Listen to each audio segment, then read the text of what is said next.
அனைவருக்கும் வணக்கம். இது உங்கள் ரைட்டர் சீலனின் யூடியூப் பக்கம். நாம் கேட்டுக்கொண்டிருப்பது பரகேசரி ஆதித்த கரிகாலன், பாகம் 1, உத்தமசீலியார் காண்டம், அத்தியாயம் 38, வைப்பாறு போர். வைப்பாற்றின் வடகரையில் உத்தமனும் சுந்தரனும் அடிவானத்தையே பார்த்து கொண்டிருந்தனர். புழுதி படலத்தை கண்டதும் சோழ பெரும்படை வருகிறது என்று மகிழ்ந்தனர். ஆனால் குதிரையில் முன்னே வந்து இறங்கிய அனுபமாவையும் அவளுக்கு பின்னால் வந்த மிகச் சிறிய படையையும் கண்டதும் அவர்களின் முகம் கருத்தது. அனுபமா, இது மட்டும்தானா? மீதி படைகள் எங்கே என்றான் உத்தமன் கலக்கத்தோடு. அனுபமா கண் கலங்கியபடி நடந்ததை சொன்னாள். உத்தமா, தந்தை கையை விரித்து விட்டார். வடக்கு நம் கழுத்தை நெரிக்கிறது. நம்மிடம் இருக்கும் இந்த 2000 வீரர்களை வைத்துக் கொண்டுதான் ஸ்ரீவல்லபனின் 5000 வீரர்களை எதிர்கொள்ள வேண்டும். சுந்தரன் வாளின் பிடியை அழுத்தினான். எண்ணிக்கை முக்கியமல்லாத்தை, இந்த வைப்பாறு பாண்டியர்களுக்கு சுடுகாடாக மாற வேண்டும். நாம் வியூகம் வகுப்போம் என்றான் வீரத்தோடு. அந்த இரவு நிலவொளியில் அவர்கள் மூவரும் மணலில் அமர்ந்து வியூகம் வகுத்தனர். ஆற்றின் அக்கறையில் ஸ்ரீவல்லபனின் தீப்பந்தங்கள் நட்சத்திரங்களைப் போல மின்னிக் கொண்டிருந்தன. ஸ்ரீவல்லபன் அதிகாலையில் ஆற்றை கடக்க முயல்வான். ஆற்று நீர் முழங்கால் அளவுதான் இருக்கிறது. அவர்கள் பாதி ஆற்றில் இருக்கும்போது நம் வீரர்கள் அம்பு மழையை பொழிய வேண்டும். ஆற்றின் மணலில் குதிரைகள் வேகமாக ஓட முடியாது. அதுதான் நமக்கு சாதகம் என்றான் உத்தமன். பாண்டியர்கள் கரையேற முயலும் இடங்களில் மணலுக்கு அடியில் கூர்மையான ஈட்டிகளை புதைத்து வைப்போம். அவர்கள் கரையை தொடும்போது கால்கள் சிதறட்டும். மேலும் வைப்பாற்றின் மேல் பகுதியில் இருக்கும் மணல் திட்டுகளை உடைத்துவிட்டு திடீர் வெள்ளத்தை உருவாக்க முடியுமா என்று பார்ப்போம் என்று தன் வியூகத்தை சொன்னான் சுந்தரன். இதனை கேட்டுக்கொண்ட அனுபமா பேசினாள். அதற்கெல்லாம் நேரமில்லை. கைவசம் வீரர்களும் இல்லை. நீங்கள் இருபுறமும் விரைந்து தாக்குங்கள். நான் 500 வீரர்களுடன் ஆற்றுக்குள் இறங்கி ஸ்ரீவல்லபனை நேரடியாக எதிர்கொள்கிறேன். ஒரு பெண்ணை கண்டதும் பெண்தானே என்று அவன் நினைத்தால் அதுவே அவனது வீழ்ச்சியாக இருக்கும். உத்தமா, நீ உன்னை பலவீனமானவன் என்று நினைக்காதே. செண்பகா உன்னை சந்தேகப்பட்டிருக்கலாம். ஆனால் அவளது சந்தேகத்தை தீர்க்க உனக்கு கிடைத்திருக்கும் கடைசி வாய்ப்பு இதுதான். உன் வீரத்தால் அவளுக்கு பதில் சொல். அனுபமாவின் வார்த்தைகள் உத்தமனுக்குள் ஒரு புதிய அக்னியை தூண்டின. அவன் தன் வாளை உயர்த்தி, இந்த வைப்பாறு சாட்சி. நாளை சூரியன் மறைவதற்குள் ஸ்ரீவல்லபனின் மீன் கொடியை சரிப்பேன், அல்லது என் ரத்தத்தால் இந்த ஆற்றை நனைப்பேன் என்று முழக்கமிட்டான். மறுபுறம் ஸ்ரீவல்லபன் அக்கறையிலிருந்து இதை கவனித்துக் கொண்டிருந்தான். அவனுக்கு உளவு செய்திகள் கிடைத்தன. சோழர்களுக்கு பெரும் உதவி வரவில்லை என்பது அவனுக்கு தெரிந்துவிட்டது. பாவம் உத்தமன் வெறும் 2000 வீரர்களை வைத்துக் கொண்டு மரணத்தோடு விளையாடுகிறான். அனுபமாவும் களமிறங்கியிருக்கிறாள். நாளை ரத்த ஆறு ஓடப்போகிறது என்று சிரித்தபடி தன் வீரர்களுக்கு தயார் நிலையில் இருக்க ஆணையிட்டான். வைப்பாற்றின் மணலில் காற்று சுழன்று அடித்தது. ஒரு புறம் 5000 பாண்டிய வீரர்கள், மறுபுறம் 2000 சோழ வீரர்கள். நடுவே ஒரு பெண்ணின் மானமும் 3 நாடுகளின் எதிர்காலமும் ஊசலாடிக் கொண்டிருந்தன. வைப்பாற்றின் மணல் பரப்பு அன்று ஒரு மகா யுத்தத்திற்கு தயாரானது. வரலாற்றின் பக்கங்களில் ரத்தத்தால் எழுதப்பட போகும் அந்த போர் வெறும் நிலப்பரப்புக்கானது மட்டுமல்ல, அது மானத்திற்கும் வஞ்சத்திற்கும் காதலுக்கும் இடையிலான மோதல். விடியற்காலை சூரியன் வைப்பாற்றின் குறுக்கே ஒரு தங்க கோட்டை இழுத்தது. தென்கரையில் ஸ்ரீவல்லப பாண்டியன் தன் படைகளை அணிவகுத்து நின்றான். அவனுக்கு சேர வேண்டிய சிங்கள படையுடலி வரவில்லை. அண்ணன் வீரகேரளனின் கொங்குப்படையும் வரவில்லை. தளபதிகளே, உதவிக்காக காத்திருப்பவன் வீரன் அல்ல, தன் வாழ்முனையில் உதவியை தேடிக்கொள்பவனே பாண்டியன். இதோ ஆறு, அங்கே நம் மண், பாயுங்கள் என்று ஸ்ரீவல்லபன் கர்ஜித்தான். பாண்டிய படை வெற்றிவேல் வீரவேல் என்ற முழக்கத்துடன் ஆற்றுக்குள் இறங்கியது. வடகரையில் அனுபமாவும் உத்தமனும் சுந்தரனும் கவசங்கள் மின்ன நின்றிருந்தனர். போர் தொடங்கியது. உத்தமனின் வில் வீரர்கள் அம்பு மழையை பொழிந்தனர். ஆற்றின் நீரின் வேகம் அதில் இறங்கிய பாண்டிய வீரர்களின் வேகத்தை குறைக்கும் என்று சோழர்கள் கணித்தனர். ஆனால் ஸ்ரீவல்லபன் தன் குதிரையை ஆற்றுக்குள் பாயவிட்டு நேரடியாக அனுபமாவின் வியூகச்சி தாக்கினான். அனுபமா ஒரு பெண் என்று பாராமல் காளியைப் போல சுழின்று வாழ்வீசினாள். அவளது 1000 அரண்மனை வீரர்கள் தங்கள் உயிரை துச்சமாக மதித்து போரிட்டனர். உத்தமன் தன் காதலிக்கு தன் வீரத்தை நிரூபிக்க வேண்டிய கட்டாயத்தில் இருந்தான். அவனது ஒவ்வொரு வெட்டும் ஒரு பாண்டிய வீரனை சாய்த்தது. ஆனால் ஸ்ரீவல்லபனின் போர்க்கலை அசாத்தியமானது. மதிய நேரத்திற்கு மேல் சோழர்களின் 2000 வீரர்கள் சோர்ந்து போகத் தொடங்கினர். எண்ணிக்கையில் 2 மடங்கு இருந்த பாண்டிய வீரர்கள் சோழர்களின் சக்கர வியூகத்தை மெல்ல மெல்ல சிதைத்தனர். மாலையில் சூரியன் மறையும் போது சோழப்படையில் 500 பேர் மட்டுமே எஞ்சியிருந்தனர். வைப்பாற்றின் நடுவே நீர் செந்நிறமாக ஓடிக்கொண்டிருந்தது. சுற்றிலும் வீரர்கள் மடிந்து விழ அதன் மையத்தில் சோழ இளவரசன் உத்தமசீலனும் பாண்டிய மன்னன் ஸ்ரீவல்லவனும் இரு துருவங்களாக நின்றனர். ஸ்ரீவல்லவன் தன் வாளை உயர்த்தி உத்தமனை நோக்கிச் சிரித்தான். அந்த சிரிப்பில் வஞ்சமில்லை, ஒருவிதமான தெளிவு இருந்தது. உத்தமா, போதும் இந்த மௌனப்போர். உனக்கொன்று தெரியுமா? நான் செண்பகாவிடம் சத்தியம் செய்திருக்கிறேன். நீயோ நானோ இந்த யுத்தத்தில் யார் உயிரோடு எஞ்சி நிற்கிறோமோ அவனையே அவள் மணக்க வேண்டும் என்று. இன்று நாம் இருவரும் மோதுகிறோம்.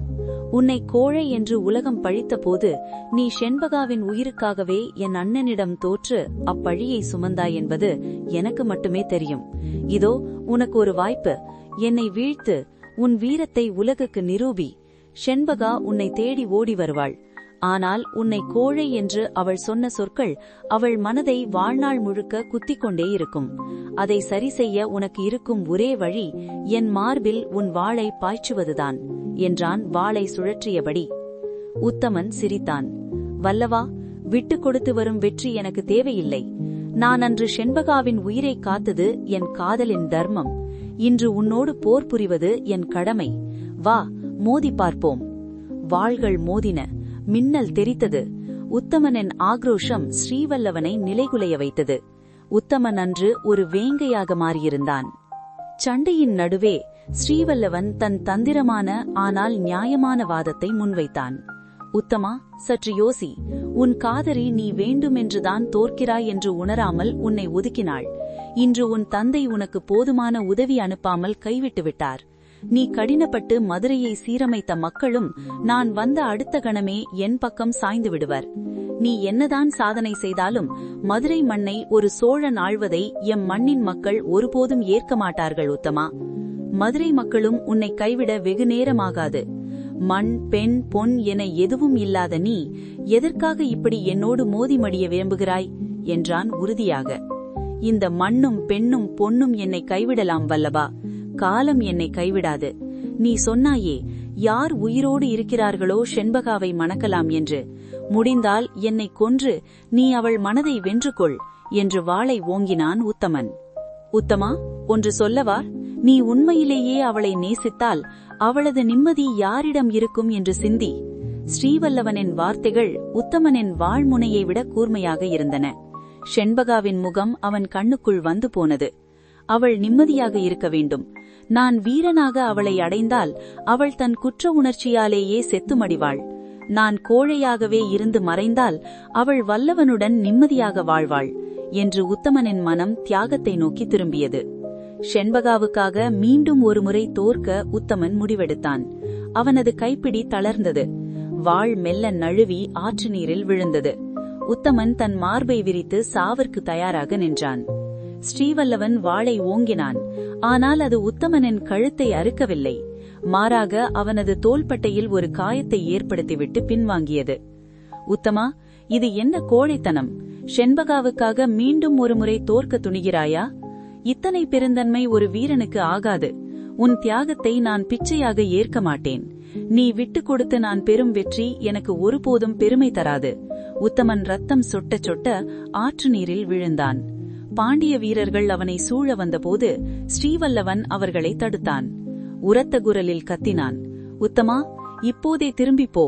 போய் உன் படைகளை திரட்டி வா. மீண்டும் ஒருமுறை உன்னை மதுரையில் சந்திக்கிறேன். அன்று செண்பகாவின் கண்களுக்கு முன்னாலேயே உன்னை நேர்மையாக வீழ்த்தி அவளை மணக்கிறேன்.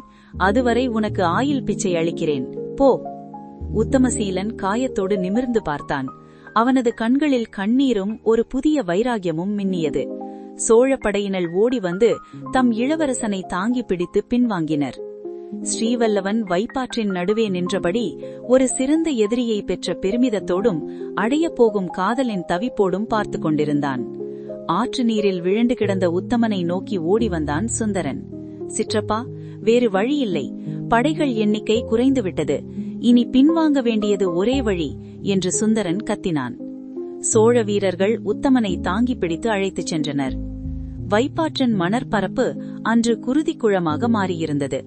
அத்தஸ்தமிக்கும் சூரியனின் செந்நிற கதிர்கள் சிதறி கிடந்த சோழ வீரர்களின் உடல்களையும் உடைந்த தேர்களையும் காட்டி மரணத்தின் கோரத்தை பறைசாற்றின. பாண்டியர்களின் வெற்றிவேல் முழக்கம் நாலாபுறமும் கேட்டுக்கொண்டிருந்தது. உத்தமன் மெதுவாக அனுபமாவை நோக்கினான். பாண்டிய நாட்டை இனி எப்போது மீட்போம் அனுபமா என்றான் விரக்தியோடு. மீண்டும் நாம் மதுரைக்கு மீன்கொடியை தூக்கி எறிந்துவிட்டு புலிக்கொடியை ஏற்றுவோமா? அனுபமா உத்தமனை தாங்கி பிடித்தபடி சொன்னாள். சத்தியமாக மீட்போம். இப்போது கிளம்பு. இருள் சூழத் தொடங்குகிறது. நாம் மதுரை வழியாக தப்பிப்பதே சரி. அனுபமாவும் சுந்தரனும் உத்தமனை தாங்கி பிடித்து குதிரையில் ஏற்றினர். எஞ்சிய 500 வீரர்களும் தங்கள் தலைவனின் பின்னால் மௌனமாக, ஆனால் ஒருவித வைராகியத்துடன் நகரத் தொடங்கினர். அங்கே வைப்பாற்றின் கரையில் நின்று கொண்டிருந்த ஸ்ரீவல்லவன் தூரத்தில் குதிரைகளில் மறைந்து கொண்டிருந்த அந்த மூவரையும் பார்த்தான். வீரர்களே, துரத்த வேண்டாம். உத்தமன் ஒரு சிறந்த வீரன். அவனது காயங்கள் ஆறட்டும். அவன் மீண்டும் வரும்போது ஒரு சக்கரவர்த்தியாக அவனை நான் எதிர்கொள்வேன் என்று பெருந்தன்மையோடு ஆணையிட்டான். அதே சமயம் கொங்கு நாட்டுக் கோட்டையில் செண்பகமித்திரா ஆவேசத்தின் உச்சியில் இருந்தாள். வீரகேரளன் தன் அந்தப்புரத்தில் மதுவிலும் மாதுவிலும் மூழ்கியிருப்பதை அறிந்தவள் அவனது அறைக்குள் புயலென நுழைந்தாள். வீரகேரளரே, உமது தம்பி அங்கே தனி ஒருவனாக தமிழகத்தின் வரலாற்றை திருப்பி எழுதிக் கொண்டிருக்கிறான். நீரோ இங்கே கோழையைப் போல ஒளிந்து கொண்டிருக்கிறீர். உமது தந்தை ராஜசிம்ம பாண்டியர் இன்று உயிரோடு இருந்திருந்தால் உமது முகத்தில் காரி துப்பியிருப்பார் என்று இடி முழக்கமிட்டாள். வீரகேரளன் அதிர்ந்து போனான். அவனது தந்தை மீதிருந்த பயமும் மரியாதையும் அவனை உலுக்கியது. அதே சமயம் சுந்தரகேரளனும் அங்கே வந்து தம்பியை கடிந்து கொண்டார். துரோகத்தால் அரியணையை பெறலாம், ஆனால் வீரத்தை பெற முடியாது வீரகேரளா. இப்போதே புறப்படுவோம் வா என்று ஆணையிட்டார். குற்ற உணர்வால் தரை குனிந்த வீரகேரளன் அன்று மாலையே தன் 5000 வீரர்களுடன் மதுரை நோக்கி புறப்பட்டான். செண்பகா உப்பரிகையில் நின்று அந்த படை கிளம்புவதை பார்த்தாள். அவள் கண்களில் இப்போது உத்தமனை பற்றிய கவலை நீர்கோர்த்திருந்தது. வைப்பாற்றில் தப்பித்த உத்தமனும் அனுபமாவும் சுந்தரனும் எஞ்சிய 500 வீரர்களுடன் இருளில் மறைந்து மதுரைக்கு வந்து சேர்ந்தனர். கோட்டைக்குள்ளாவது புகுந்து தற்காத்துக் கொள்ளலாம் என்று அவர்கள் நினைத்தனர். ஆனால் மதுரை மாநகரின் முகப்பில் பாண்டியர்களின் மீன்கொடி நில ஒளியில் அசைந்தாடியது. தென்கொங்கின் படை ஏற்கனவே குறுக்கு வழியில் வந்து மதுரை கோட்டையை கைப்பற்றியிருந்தது. சோழ படைகள் வைப்பாற்றின் போர்க்களத்தில் இருந்ததால் மதுரை கோட்டை குறைவான பாதுகாப்பில்தான் இருந்தது. அதனை வீரகேரளன் சுந்தரகேரளன் இணை சாதகமாக்கி ஒரு சிறு பொழுதில் மதுரை கோட்டையை மீட்டுக் கொண்டது. அனுபமா, நான் கோட்டைக்குள் நுழைந்து உயிரை கொடுத்தேனும் மதுரையை மீட்டே தீருவேன் என்று உத்தமன் வாளை உருவினான். உத்தமா, இது தற்கொலை முடிவு என்று அனுபமா அவன் கையை பற்றினாள். 500 பேரை வைத்துக்கொண்டு கோட்டையை முற்றுகையிட முடியாது. மதுரை இப்போது நம்மிடம் இல்லை. தப்பித்து தஞ்சை செல்வதே ஒரே வழி. அங்கே போய் தந்தையிடம் சொல்லி பெரும் படையுடன் திரும்ப வருவோம் என்று தேற்றினாள் அனுபமா. தோல்வியின் வலி உத்தமனின் இதயத்தை ஈட்டியாக குத்தியது. காதலையும் இழந்து போரிலும் தோற்று மதுரையையும் பறிகொடுத்துவிட்டு அந்த 500 வீரர்கள் தலை குனிந்தபடி தஞ்சை நோக்கி நடந்தனர். இருட்டில் அவர்களின் காலடி சத்தம் ஒரு பேரரசின் வீழ்ச்சியை பறைசாற்றுவது போல கேட்டது. தொடரும்.